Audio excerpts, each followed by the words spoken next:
What's cracking, ladies and gentlemen? 49 coming out, another community shoutcast for the Reddit Dota 2 League Season 4, just loading into game number 2 of Alchemists Anonymous up against Team Remove Dietide.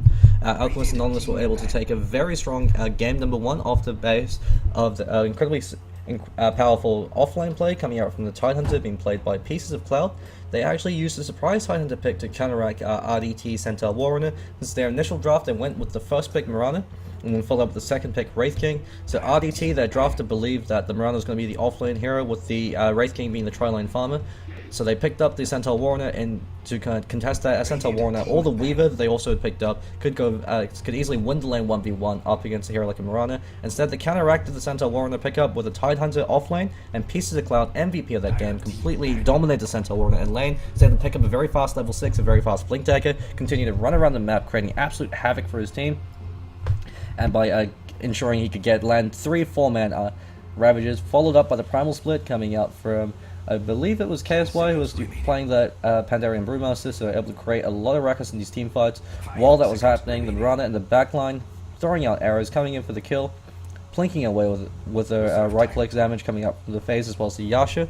So game number 2, Alchemists Anonymous banning out the Tree and Protect as well as the Naga Siren. So both teams very afraid of that Tree and Protector. I guess they watch a lot more North American Dota than I do, and in the North American competitive scene, Tree and Protector is an incredibly powerful support hero. Level 1, you pick up Leech Seed, grab boots, you run into a lane, you just run at them, get the Leech Seed. If you get the Leech Seed off, they're going down. It doesn't matter if they go behind that tower, since a Leech Seed regeneration means you could dive into the tower. Tree and Protector is also fairly beefy with about 700 HP at level 1, and since he hits like a truck, I think he's like something like 65, 68 damage at level 1, he just runs you down and punches you in the face.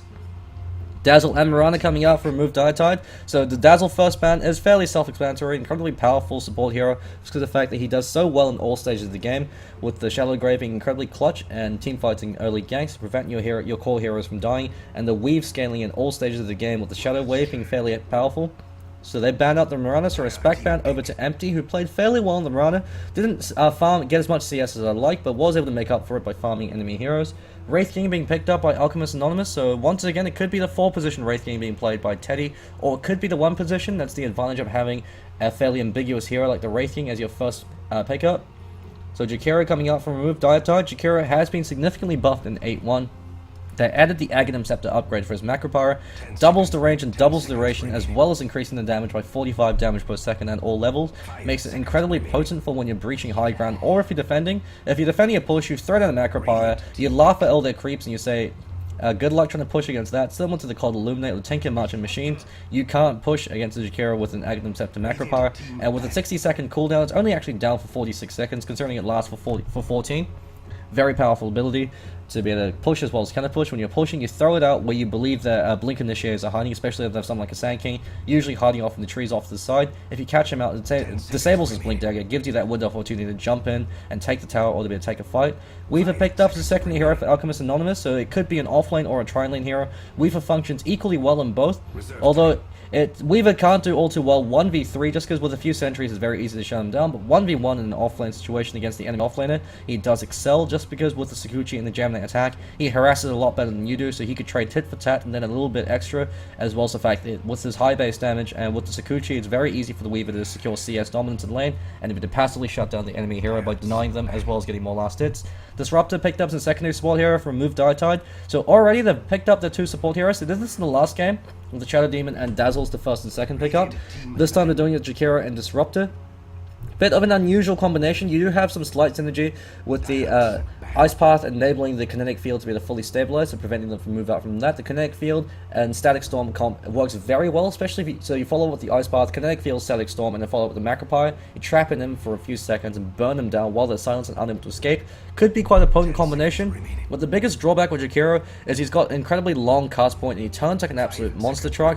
And so it means you need to have a fairly skilled Jakiro player. Another advantage of Jakiro is with the recent patch, Liquid Fire is an incredibly powerful zoning ability, since you could target fire it and the cooldown is actually fairly low. It also lets you niggle down towers, something we've been seeing a lot in the Southeast Asia qualifiers. I believe it was Team Phoenix or MVP that were running the Jakiro in that role. Actually, was respect banned against him a fair few times. And the 3rd and 4th bans coming up from Alchemists Anonymous, Batrider and the Outworld Destroyer. So Outworld Destroyer being banned out because they wanted to lead with the Invoker pickup. So Outworld Destroyer is one of the few heroes that does very well against the Invoker. And it forces him to go Quas Exort. Quas Wex Invoker gets completely shut down by the Outworld Destroyer, since Outworld Destroyer not only has higher base damage, is also able to continue to steal Invoker's damage.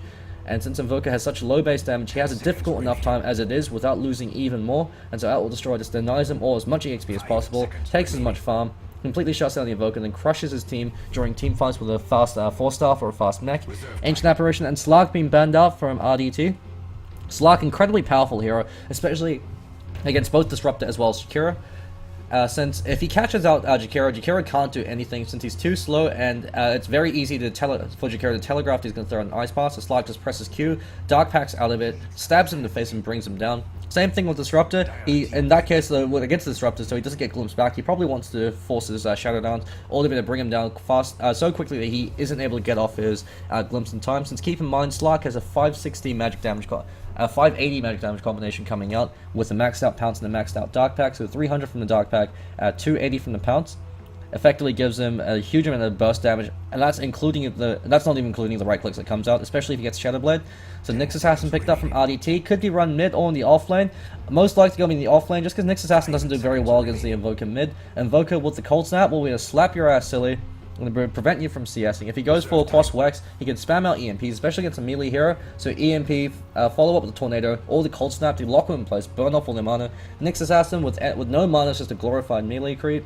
It means that Invoker can dominate the lane, pick up a fast Midas, pick up a fast Orchid and Malevolence, run around creating kills in space for the rest of his team.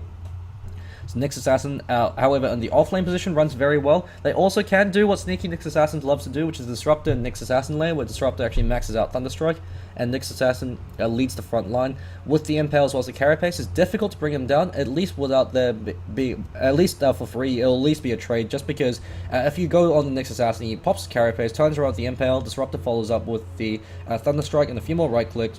If you do kill the Nyx Assassin, you've taken enough damage just by having to overcommit yourself that you also die as well to the Disruptor. So that means that they're always able to break even on that lane. So a dual lane breaking even with the tri lane, incredibly rare thing. So fairly potent. It's the reason why it's run. Nyx Assassin also can be run as a tri lane support, but considering the fact they've got Jakiro as well as the Disruptor, most likely going to be that off lane. But that possibility of dual lane is there. Alchemists Anonymous really deliberating on their fourth pickup, dipping into their reserve time. They know that their mid lane as well as their tri lane has been established. They can choose to run Weaver in the off lane position, but they don't know. But Weaver against a Nyx Assassin, actually, I'd have to favor the Weaver just because Weaver has such strong 1v1 presence with the German attack and Sakuchi. But at the same time, Nyx Assassin can control the Weaver fairly well. With the mana burn, it cripples Weaver, since Weaver without enough mana Sakuchi is effectively food. And at early stages in the game, Weaver's Sakuchi has a very long cooldown. So if you bait out the Sakuchi and Weaver doesn't back off in time, you catch him off the Impale and just whack him down. Nyx Assassin can actually go toe-to-toe against the Weaver and do fairly well. Faceless Void being picked up, so the wombo combo of RDT now being revealed, Macropire while in Chronosphere, then follow up the Static Storm, huge amount of damage coming up from them. Sand King being picked up as this secondary or the primary support hero of Alchemists Anonymous. Sand King is a 4-position support hero. He's very greedy just because he needs his Blink Dagger to be really effective in these fights. It's incredibly hard to get an Epicenter off without a Blink Dagger. And you want that Blink Initiation coming up from him, considering the fact that Burrow Strike is pound for pound one of the best stuns in the game. That's a non-ultimate ability. So if Sand King's run as that support position role, he'll be spending a lot of the time in the jungle stacking and clearing out neutral creeps with that Sandstorm. In that way, he's similar to the Crystal Maiden who could clear out hard camps using the Frostbite. So if she's not in lane, not warding or not going for ganks, she can maintain her levels and her farm that way. The reason why Sand King is fairly popular, so Crobellus, the Death Prophet, being banned out by Alchemist Anonymous, is a very powerful 1v1 mid lane hero. They could do well against the Invoker, and also synergizes very well with the Faceless Void, since even if Void catches our own Death Prophet in the Chronosphere, so long as she's dropped Exorcism, she actually doesn't care. The Exorcism Ghost will continue to fly around dealing damage, and so that means that you've got another way to lock him in place, and if you don't catch out the Death Prophet, then she's hanging around the edges, throwing out Crypt Storms that could catch out 3-4 heroes while the Exorcism is doing its work. Incredibly powerful hero, especially considering the strong push lineup coming out from RDT with the Jakiro. Liquid Fire cripples the tower's ability to fight back by cutting its attack speed in half, as well as applying a little bit of chip damage, so it means that you could dive on the tower safely. The tower isn't going to do as much damage, it'll do half as much damage as it usually does. Tidehunter Respect Band coming out from RDT. So fearing the power of Piece of Cloud on that offlane Tidehunter, especially 1v1 up against the Nyx Assassin. being melee v melee, Tidehunter probably does have the edge once again in that matchup, since it's a lot more efficient for Tidehunter to spam Echo Smash than it is for Nyx Assassin to spam Mana Burn, Carapace, or the Impale. He can actually Carapace back a few of the Echo Smashes, but Tidehunter should be able to dominate the lane from 1, which is something Nyx Assassin can't really do. So 5th pick coming up from Alchemists Anonymous, most likely going to be, and I've got a Bristleback, so Bristleback offlane, so it's going to be a 4-position Wraith King once again in conjunction with the Sand King. The drawback of that support duo is it's incredibly greedy. Wraith King needs a fair amount of farm and levels to be effective. You want Reincarnate up as soon as possible. You want a Blink Dagger on him so it can actually get to places where you need to be, since Wraith Fire Blast has incredibly slow projectile speed. And so it's easy to dodge with the Time Walk from Faceless Void, or to dodge with, or to return with the Carapace coming out from Nyx Assassin. And Bristleback going 1v1 up against the Nyx Assassin. And a Pugna pickup, so Pugna mid. Pugna's a hero that I actually haven't been seeing all too much of, even though he's such a powerful hero. He was buffed in the latest patch. In Nether Ward, there's only a 5-second downtime, so Nether Ward's up for 30 seconds, the cooldown's 35 seconds. So there's only a 5-second window of opportunity you could exploit when Nether Ward will be on cooldown, as well as the fact that Decrepifier's mana cost is being reduced at all levels to 60. So it's a melee that amplifies all magic damage the enemy hero is receiving by 50%.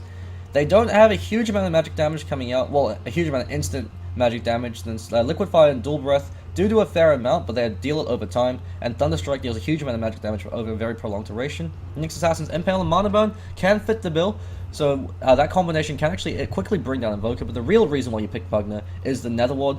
Nether Ward is probably one of the most powerful abilities in the entire game. If you're ever playing random ability draft, be sure, and there's a Nether Ward available, pick up the Nether Ward. If you drop it in an engagement, the enemy team don't focus it down, they're going to be taking so much damage every time they throw out one of their abilities, as well as the passive Mana Burn, which doesn't seem like much, but when you're against heroes like a Bristleback, like a Sand King, and a Wraith King, who are very mana starved and have high cost abilities that chew through their mana pool very quickly, that -6 mana regeneration, as well as the fact that they're being punished every time they throw out a spell, can prove to be quite a big detriment. So going to quickly introduce the players from both teams. KSY in that mid lane as that Invoker. He hasn't decided between Quas Wex or Quas Exalt yet, but actually choosing to start with a Ring of Protection. Very unusual build for the Invoker. Usually we see something like a Blades of Attack, Null Talisman, or just a sheer amount of stats over the Invoker to mitigate for his low base damage. Piece of Cloud, offlane player for Alchemists Anonymous over on that Bristleback. Fantastic performance on him over on the Tidehunter. Now he's going to be the Bristleback. Has already been pulled 2 tangos, so he's looking forward to slumming it rough. Lodestone, this time he's going to be the 4-position Wraith King. I guess he'll be 5-position since the Sand King takes farm priority over him. So he's going to be leading the charge with Teddy. This time he's over in the Sand King. So he's doing what he can. So it'll be interesting to see if they decide to clash try or not. Never mind. Yeah, no, they're backing off. They're just going to leave Piece of Cloud over in the off lane. Go over to the safe lane, just because Sand King has to rotate into his own jungle to be to clear out creeps using that Sandstorm. So if they do decide to clash try, they actually have to give the advantage over the RDT, since Sand King at level 1, 2, and 3 Burrow Strike, the AoE and the range isn't long enough for it to be really effective. Double damage rune actually picked up by Lodestone. He's going to eat a Ice Bath to the face. Never mind. Jakiro decides not to go for it. So he just picks up a free double damage rune, cops a little bit of harassment, but rotates over to the top lane. So the advantage of having a Disruptor, especially against a hero like a Bristleback, is he relies on the fact that Bristleback players rely on the assumption that you're not going to dive him, because if you dive a Bristleback, you're going to have a bad time. You're going to be eating Quill Sprays to the face. If he has a few points up in goo, you're eating the negative armor, so if the tower hits you, it's going to be hitting fairly hard. But Disruptor counteracts that with the fact that you glimpse him back before he gets in tower range, so you don't have to dive him. And you can control him by using the kinetic field to prevent him from fleeing if you time it properly. But they lack enough burst damage to really be able to kill off the Bristleback, so it's something they have to keep in mind. If they play aggressively against the Bristleback, they have to respect the power of the Quill Spray. Piece of Cloud already called out the Ice Path, chose to scale Bristleback passive level 1, Disrupt at level 1 as well. That's going to be first blood. There should be no way of getting out, especially with Ice Path coming on cooldown very shortly. Salve instantly cancelled by the Disruptor. Idarish out for revenge. He copped a lot of Ravages, Gushes, and Anchor Smashes to the face. Now he's taking it out on the poor Bristleback, and looks like he's going to be living. Base Waffles wasn't able to get the second Ice Path. The cooldown was a little bit too long. So Bristleback lives to fight another day, but while that's happening, he's not getting all too much CS, so Faceless Void doing what he can. Punk, who was a Shadow Demon in the last game, he's going to be the Nyx Assassin, so 1v3 over against the aggressive tri-lane. Well, against the defensive tri-lane, so they have a Sand King, so he's going to be jungling majority of the time.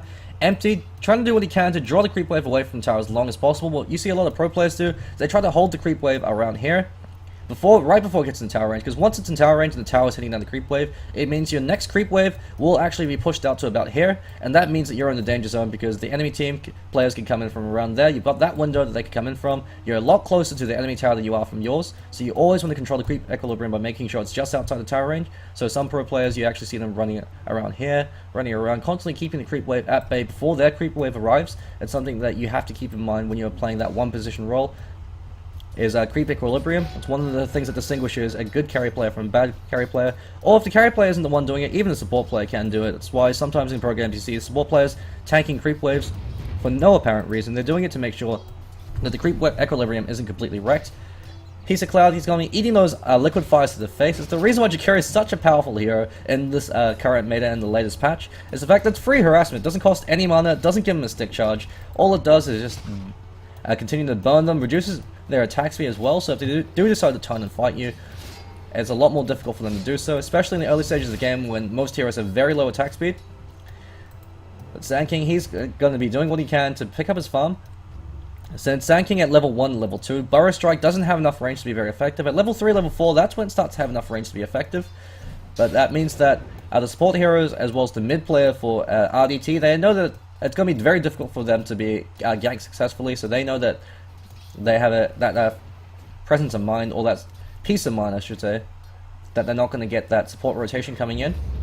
It's Slammy doing fairly well up against the Invoker. Invoker is out CSing with that Quas Exalt build, but Pugna isn't doing too shabby. Pugna against the Invoker, if it's Quas Wex, he has a huge advantage because of the fact that he can just spam out the Nether Blast to control the wave, as well as the fact he's got a lot more base damage. But Quas Exalt, keep in mind, Pugna's got 1 base armor, so if Invoker catches them out, the Cold Snap with the Forge Spirit actually can bring down the Pugna fairly quickly.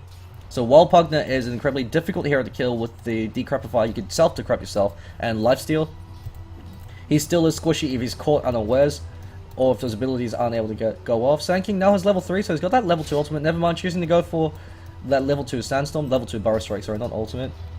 English is hard. So Thelanor, going to be that one position Faceless Void. 1-1-1 so far. It'll be interesting to see what build he chooses to go for.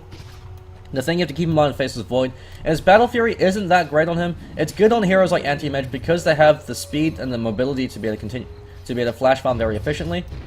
Anti-Mage with the Battle Fury is one of the fastest farms in the game. Level 2 Glimpse catches out Piece of Cloud once again. Connect Field, Ice Path actually completely whips. Bit of miscommunication that actually could have been First Blood. But Bristleback just flees back, pops himself. He's really glad for that pulled regeneration now.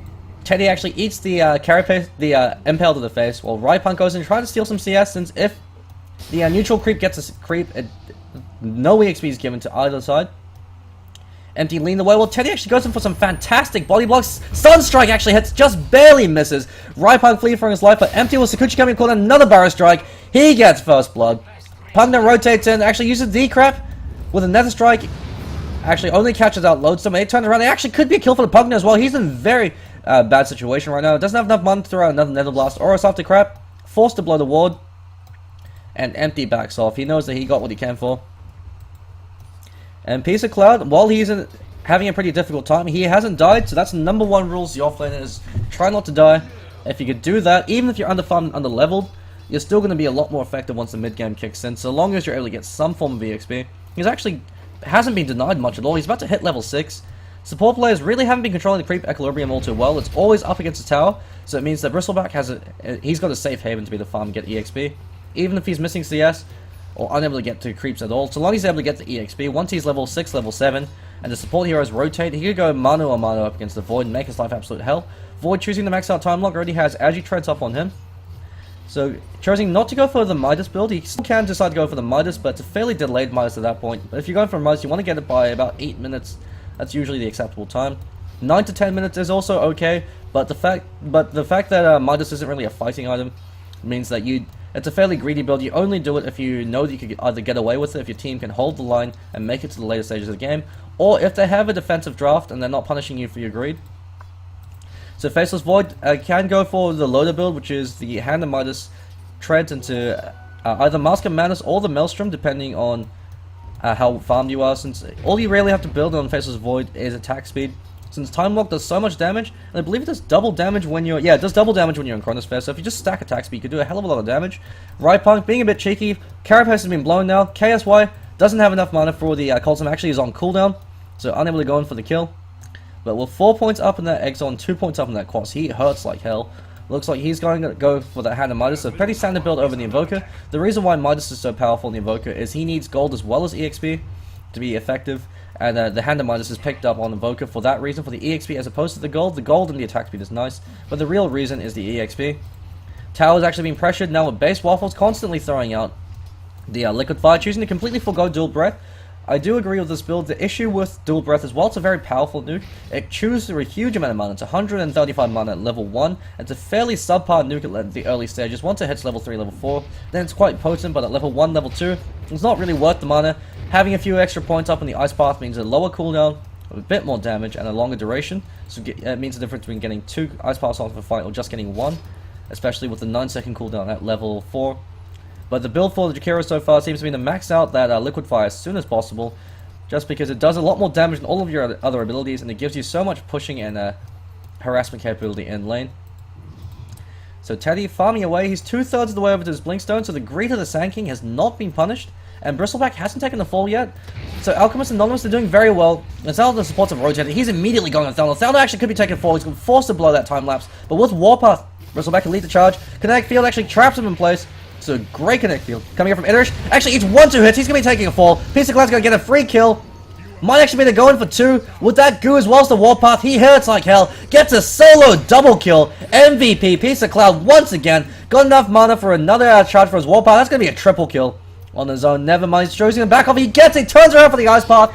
And he gets smacked in the face by Bristleback. A solo triple kill. 1v3 for your offlaner. Give this man an award. He has single-handedly won the tri-lane and bought his team a 5-minute window of opportunity, where the supports aren't going to be hitting like level 6 in time to be effective, and the Faceless Void needs about 3-4 minutes to recover from that crushing defeat, considering the fact that he was actually doing very well in terms of CS.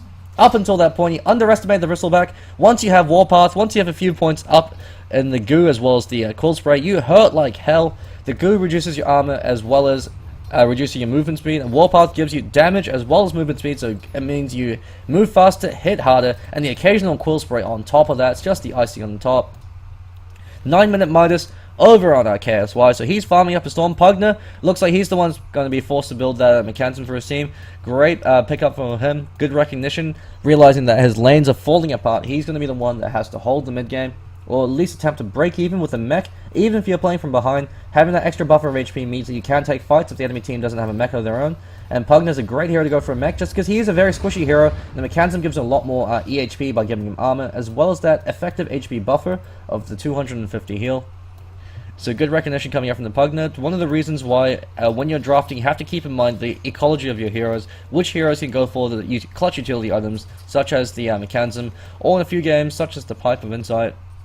Having heroes that can fulfill that ecological niche that frees it up from your support heroes is a huge drafting advantage in your favor, since it means that you'll have a much stronger early to mid game if they're able to pick up their mech on time. It's the reason why heroes like Doombringer and Viper are so popular and so powerful in the competitive scene, is they can build tanky and still do so much work. Since Viper with his Nether Toxin does all the damage in the world, and Viper Strike as well as the poison attack to hold people in place, Corrosive Skin makes it difficult to burst them down in time.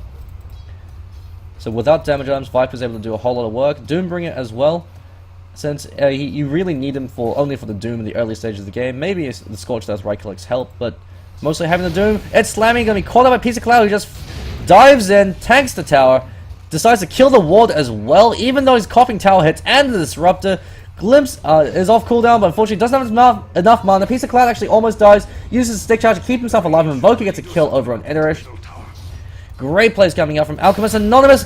Stun comes out from Teddy. Catches out Thalma. He's got Chronosphere off cooldown. Uses it, but forced to run away. He can't stand the fight. And the Chronosphere unfortunately caught the tower as well. So panicked Chronosphere coming out from him. Sunstrike hits, but he backtracks away. So great RNG coming out from Faceless Void.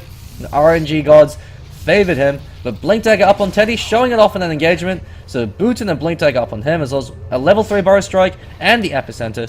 The reason why you've been seeing such a resurgence of Sand King and the last 2 patches is the fact that Blink Dagger no longer costs mana. While I said it, KSY caught out the Disruption as well as Connect Field. He goes into the Ghost Walk. The Ice Path catches him out. Lodestone turns him for a Red Fire Blast on the Jakiro. Eats a Liquid Fire for his troubles. And Rypunk, he's on the hunt, but he's spotted up with a Sentry Ward placed prior. They knew that the Nixus Phantom would be Vendetta ganking. He takes out his frustration on that range creep, pops him in half. Rotates over back to the top lane. Since while all that's happening, Weaver is having an absolute ball of a time. Actually choosing to go for a Mithril Hammer first. Could be going for a Desolator first other than Weaver. Or a BKB first. Would prefer the BKB. Desolator first on Weaver is okay in the sense that it gives you a huge amount of damage. And you want to build Desolator anyway. But Weaver, without the Lincoln Sphere or a BKB, has incredibly huge mana as well as survivability issues. Actually, with the BKB, he still has fairly significant mana issues unless you mana manage effectively and have something like a magic stick to mitigate the mana loss.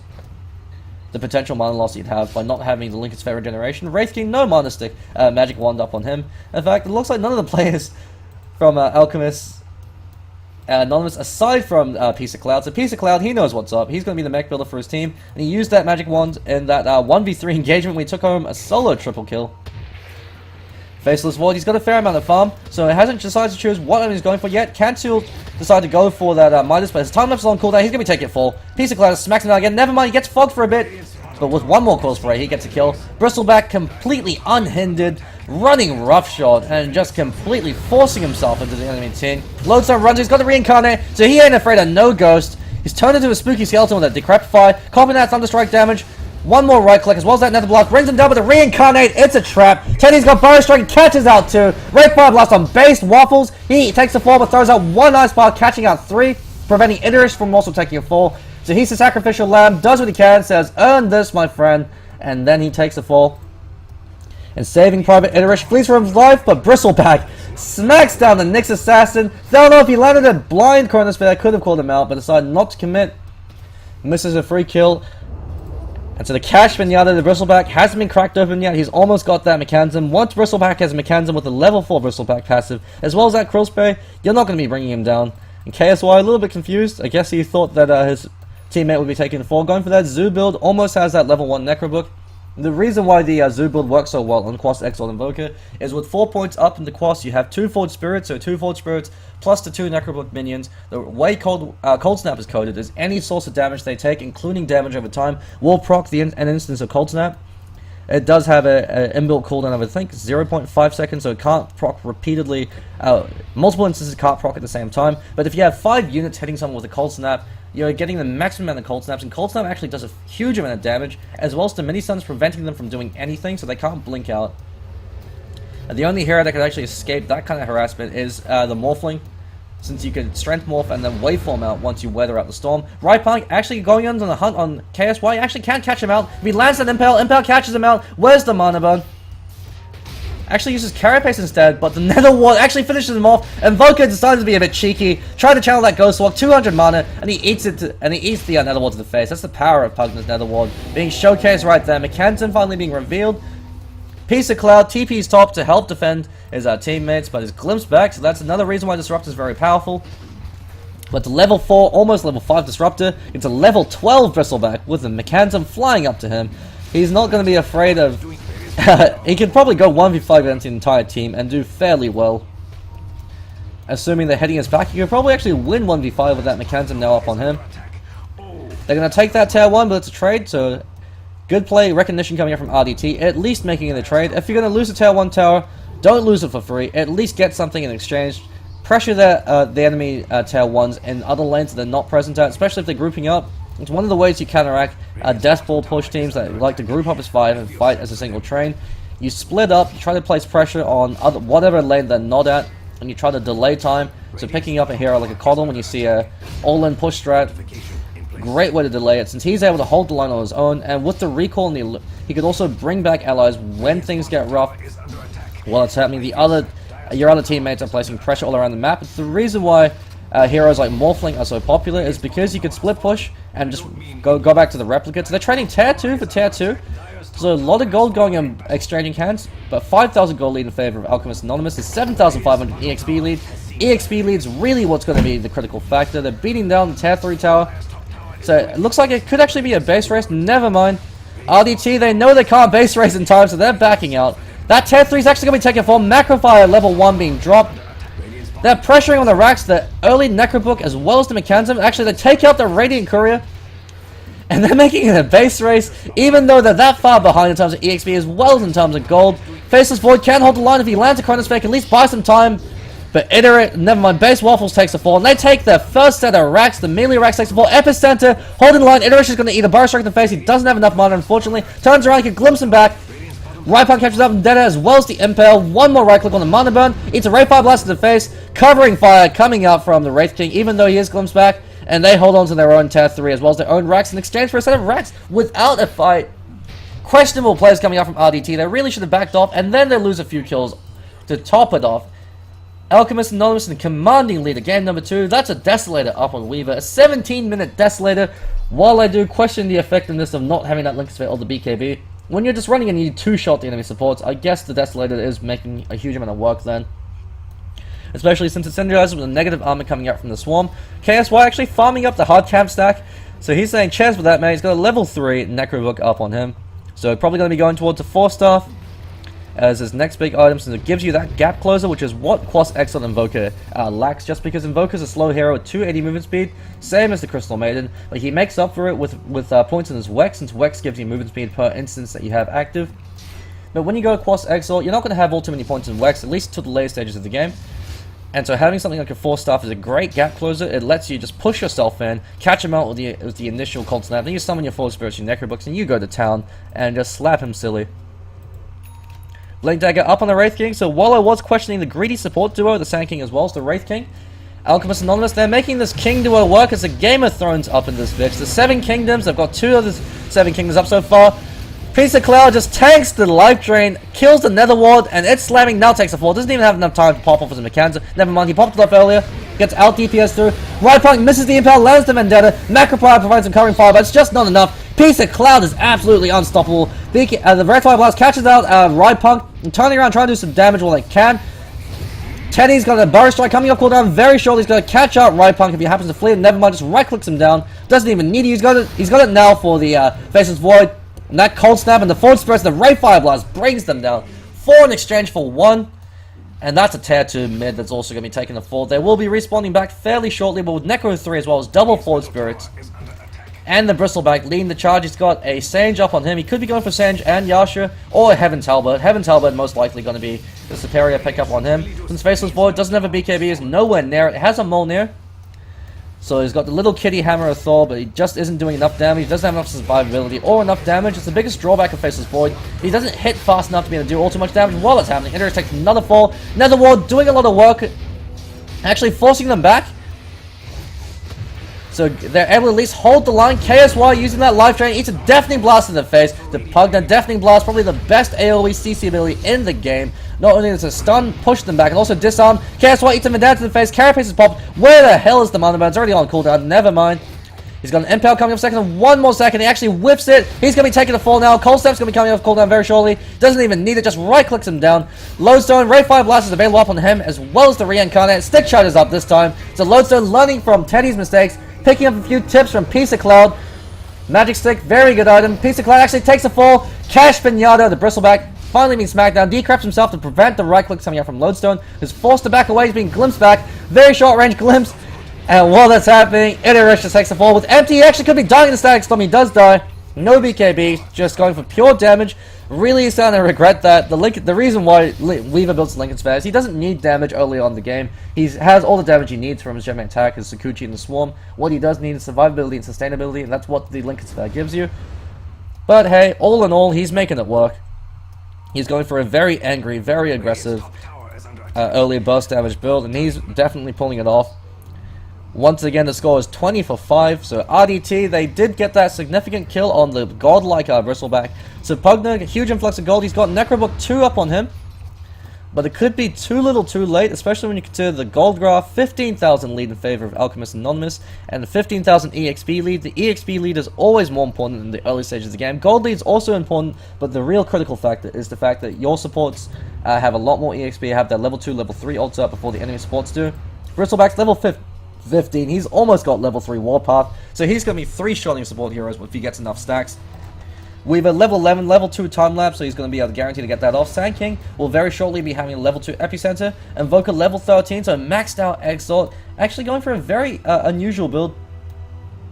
Never mind, that's 4 points across. I thought it was 5. Yeah, now he's going to be maxing out that Wex, so he'll have that Tornado and EMP combo up, as well as the Alacrity. They're going in for a Roshan. And RDT, they know this. With the Macropire, with the Static Storm, and with the Chronosphere, they actually can defend this. If they do catch him out in time, Faceless Void really needs to jump in right now, but he's nowhere in sight. And that could be the straw that broke the camel's back. It just runs in, ballsy, catches out 3, catches out 2, kills 1 immediately off the bat. Piece of Cloud locked in place, copying so much damage from the Macropire. The Napalm coming out from him. It's like Apocalypse now up in this bitch. Iteresh eats a Deafening Blast, smackdown. Teddy actually gets glimpsed back, so he keeps himself alive. Where's the Chronosphere? Chronosphere only catches out 1, but KSY is the only one you need if you can bring him down. Piece of Cloud runs in, eats an Ether Ward, strike to the face. And Thalnor, with a few more Rexes coming out from Empty as well as the Blink Burrow Strike from Teddy, takes a fall. They only take 1 kill off there, and that was the Wraith King who actually brought back. And GG being called 22 minutes in. RDT have had enough. Alchemists Anonymous take a fantastic game number 2 with a phenomenal performance by the offlane player. Piece of Cloud and that Bristleback. So great series coming out. So 2-0 series for Alchemists Anonymous. That looks like it for tonight. There might be a few more games on, but I won't be casting. The VODs will be up tomorrow, so stay tuned for more. And that'll be it. So 49 signing off for tonight.